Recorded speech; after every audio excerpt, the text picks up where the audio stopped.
DVG rail ಫ್ಯಾನ್ಗೆ ಮತ್ತೆ ಸ್ವಾಗತ. ಇಂದು ನಾವು ಕೆಎಸ್ಆರ್ ಬೆಂಗಳೂರು ಮತ್ತು ವೈಟ್ಫೀಲ್ಡ್ ನಡುವಿನ 3ನೇ ಮತ್ತು 4ನೇ ರೈಲು ಹಳಿ ಯೋಜನೆಯ ಇತ್ತೀಚಿನ ಮಾಹಿತಿಯನ್ನು ನೋಡೋಣ. ಈ ಯೋಜನೆಯನ್ನು ಭಾರತೀಯ ರೈಲ್ವೆ ಸಂಸ್ಥೆ ನೈಋತ್ಯ ರೈಲ್ವೆ ವಲಯದ ಅಡಿಯಲ್ಲಿ ಅಭಿವೃದ್ಧಿಪಡಿಸುತ್ತಿದೆ. ಪ್ರಸ್ತುತ ಪ್ರಗತಿ. ಈ 4 ಹಳಿಗಳ ಯೋಜನೆಯ ಒಟ್ಟು ಉದ್ದ ಸುಮಾರು 23 ಕಿಲೋಮೀಟರ್ ಆಗಿದೆ. ಇದು ಪ್ರಮುಖ ನಿಲ್ದಾಣಗಳನ್ನು ಒಳಗೊಂಡಿದೆ. ಬೆಂಗಳೂರು ಕ್ಯಾಂಟೋನ್ಮೆಂಟ್ ರೈಲು ನಿಲ್ದಾಣ, ಬೆಂಗಳೂರು ಈಸ್ಟ್ ರೈಲು ನಿಲ್ದಾಣ, ಬೈಯಪ್ಪನಹಳ್ಳಿ ರೈಲು ನಿಲ್ದಾಣ, ಕೃಷ್ಣರಾಜಪುರಂ ರೈಲು ನಿಲ್ದಾಣ, ಹೂಡಿ ರೈಲು ನಿಲ್ದಾಣ, ವೈಟ್ಫೀಲ್ಡ್ ರೈಲು ನಿಲ್ದಾಣ. ಇತ್ತೀಚಿನ ವರದಿಗಳ ಪ್ರಕಾರ ಈ ಯೋಜನೆಯ ಸುಮಾರು 80% ಕೆಲಸ ಈಗಾಗಲೇ ಪೂರ್ಣಗೊಂಡಿದೆ.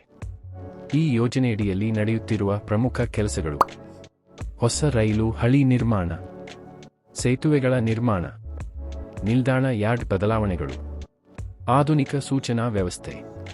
ವಿಭಾಗವಾರು ಆರಂಭದ ಮಾಹಿತಿ.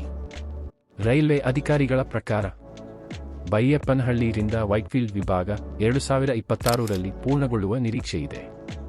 ಬೆಂಗಳೂರು ಕ್ಯಾಂಟೋನ್ಮೆಂಟ್ರಿಂದ ಬೈಯಪ್ಪನಹಳ್ಳಿ ವಿಭಾಗ 2026ರಲ್ಲಿ ಪೂರ್ಣಗೊಳ್ಳುವ ನಿರೀಕ್ಷೆಯಿದೆ. ಇದಾದ ನಂತರ ಬೆಂಗಳೂರು ನಗರದಿಂದ ವೈಟ್ಫೀಲ್ಡ್ವರೆಗೆ ಸಂಪೂರ್ಣ ಮಾರ್ಗದಲ್ಲಿ 4 ರೈಲು ಹಳಿಗಳು ಲಭ್ಯವಾಗುತ್ತವೆ.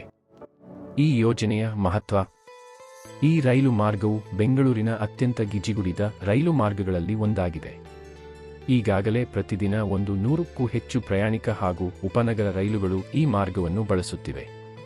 3ನೇ ಮತ್ತು 4ನೇ ಹಳಿಗಳು ಆರಂಭವಾದ ನಂತರ ಇನ್ನಷ್ಟು ರೈಲುಗಳನ್ನು ಓಡಿಸಬಹುದು. ರೈಲುಗಳ ವಿಳಂಬ ಕಡಿಮೆಯಾಗುತ್ತದೆ. ಉಪನಗರ ರೈಲು ಸೇವೆಗಳು ಉತ್ತಮವಾಗುತ್ತವೆ. ಸರಕು ರೈಲುಗಳ ಸಂಚಾರ ವೇಗವಾಗುತ್ತದೆ. ಸುಮಾರು 60,000ಕ್ಕೂ ಹೆಚ್ಚು ದಿನನಿತ್ಯ ಪ್ರಯಾಣಿಕರಿಗೆ ಈ ಯೋಜನೆಯಿಂದ ಲಾಭವಾಗುವ ನಿರೀಕ್ಷೆಯಿದೆ. ಸಮಾರೋಪ. ಹೀಗಾಗಿ ಸ್ನೇಹಿತರೆ, ಬೆಂಗಳೂರು ನಗರದಿಂದ ವೈಟ್ಫೀಲ್ಡ್ವರೆಗೆ 3ನೇ ಮತ್ತು 4ನೇ ರೈಲು ಹಳಿ ಯೋಜನೆ ಈಗ ಅಂತಿಮ ಹಂತದಲ್ಲಿದ್ದು 2026ರಲ್ಲಿ ಸಂಪೂರ್ಣವಾಗಿ ಪೂರ್ಣಗೊಳ್ಳುವ ನಿರೀಕ್ಷೆಯಿದೆ. ಈ ಯೋಜನೆ ವಿಶೇಷವಾಗಿ ವೈಟ್ಫೀಲ್ಡ್ನಂತಹ ಮಾಹಿತಿ ತಂತ್ರಜ್ಞಾನ ಕೇಂದ್ರಗಳಿಗೆ ರೈಲು ಸಂಪರ್ಕವನ್ನು ಗಮನಾರ್ಹವಾಗಿ ಉತ್ತಮಗೊಳಿಸುತ್ತದೆ. ಇದು ಬೆಂಗಳೂರು ನಗರದಿಂದ ವೈಟ್ಫೀಲ್ಡ್ವರೆಗೆ 3ನೇ ಮತ್ತು 4ನೇ ರೈಲು ಹಳಿ ಯೋಜನೆಯ ಇತ್ತೀಚಿನ ಮಾಹಿತಿ. ಲೈಕ್ ಮಾಡಿ, ಶೇರ್ ಮಾಡಿ ಮತ್ತು ಡಿವಿಜಿ ರೈಲ್ ಫ್ಯಾನ್ಗೆ ಸಬ್ಸ್ಕ್ರೈಬ್ ಮಾಡಿ.